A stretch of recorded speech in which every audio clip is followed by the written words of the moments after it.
With its full release back in 2011, Minecraft was a massive hit, even prompting Microsoft to buy the rights to the game in 2014 for $2.5 billion. However, the road Minecraft has been on has very much been different to 99% of games that have come out. After all this time, Minecraft is still striving and it's one of the biggest games out there right now. But how is this managed?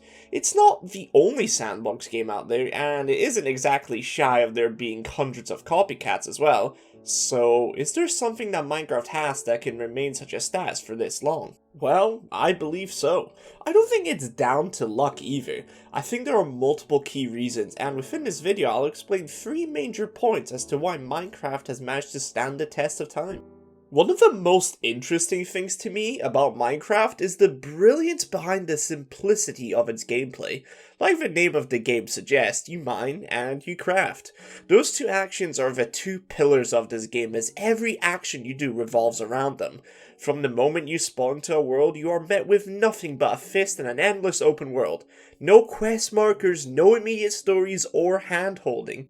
You are left open to your imagination to see what the world offers. While this isn't revolutionary in itself, Minecraft manages to incorporate its gameplay mechanics into its exploration so well that you pretty much wouldn't even need a tutorial. You can mine blocks and then use those blocks to create new ones.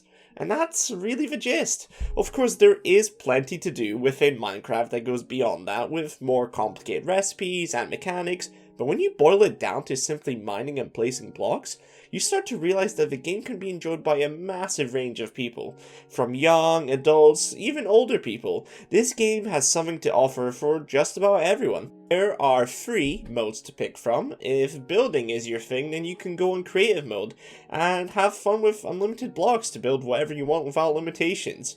Survival is the standard mode where you have to manage your hunger and health, and hardcore is basically a more extreme version of that, because you only have one life.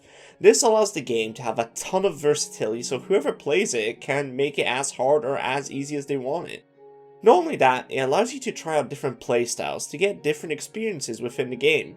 I think when a game opens up and allows its players to mess about with different options to create the type of games they want to play, then it's most likely going to mean that more people will be able to find something to enjoy, and I think it paid off massively for them.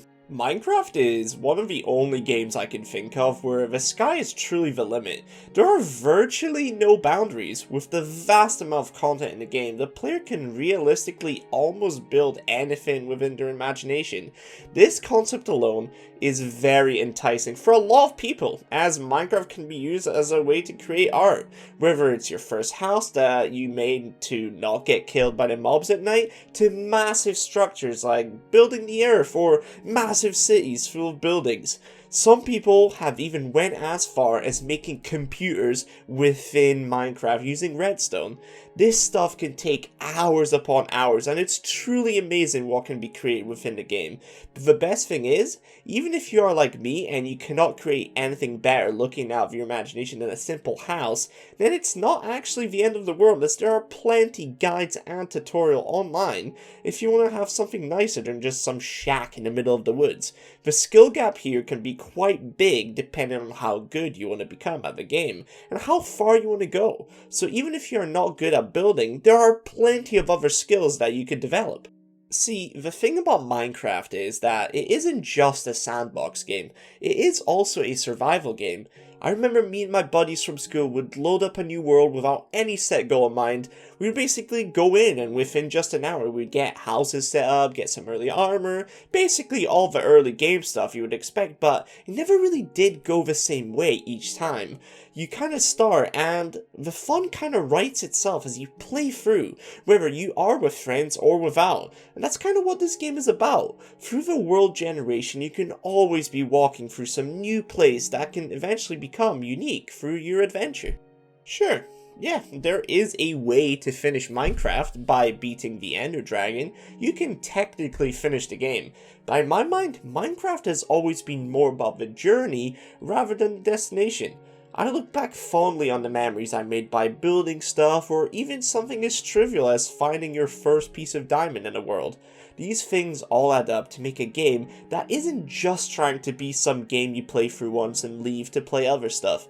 Minecraft was made in a way where you can come back and play and tackle whatever you want. Its open design means you can create your own fun, a thing I believe is key for it being at top for such a long time. One last area in which Minecraft excels in more than any other game in the world is how much of it is community driven, which is absolutely crucial for any game that's trying to be at the top. There are two major things that are contributed by the community, and those are mods and content on YouTube and other platforms. I'll tackle mods first, as that is a massive aspect of a game which allows it to be so fresh. Mods can basically add anything to the game. With so many years of modding and advancements being made, you can really transform your game and have a completely different experience each time, with different mod packs that can add anything from new ore types to being able to fly to different planets. There are new mods released pretty much every day. This kind of community engagement infinitely expands the variety of gameplay that is available, which equals a lot more content for the player to choose from. And this relates back to the point I mentioned earlier, as this can only attract more eyes to the game due to the sheer amount of things that are available to play.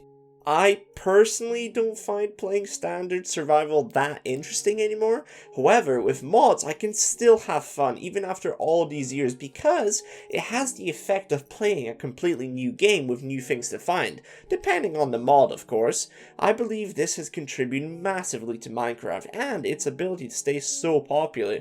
It's only going to continue and grow as long as the community is there to expand and develop upon the game. One last point I wanted to discuss is how content on YouTube and other platforms has had a massive effect on the popularity of this game. I mean, it goes without saying that without all content that is produced within and around Minecraft, this game would have never gotten anywhere near as big. In my eyes, content over time has changed. Back in the day, it was more about showcasing new mods and playthroughs, but now it's more about challenges and speedruns. For anything to stay relevant, it has to change and adapt with the time in order to stay interesting. It's no surprise that content creators like Dream have been able to get such a massive increase in subscribers and views because new content needed to be innovative, and those who capitalize on it have seen the results for their hard work.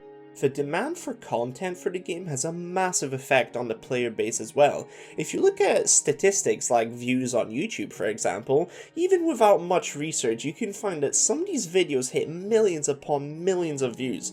This sort of engagement, bringing in so many eyes for a product, will probably mean that most of these viewers have an interest in playing the game. Mixed in with its low requirements to get Minecraft, the fact that it is available on a lot of platforms including mobile, the reach is huge, and these numbers show that.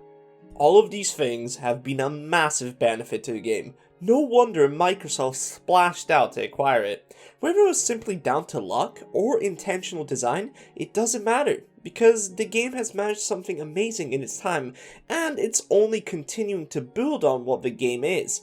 I have no doubt that in years to come, Minecraft will continue to strive and be a massive game just as it is now.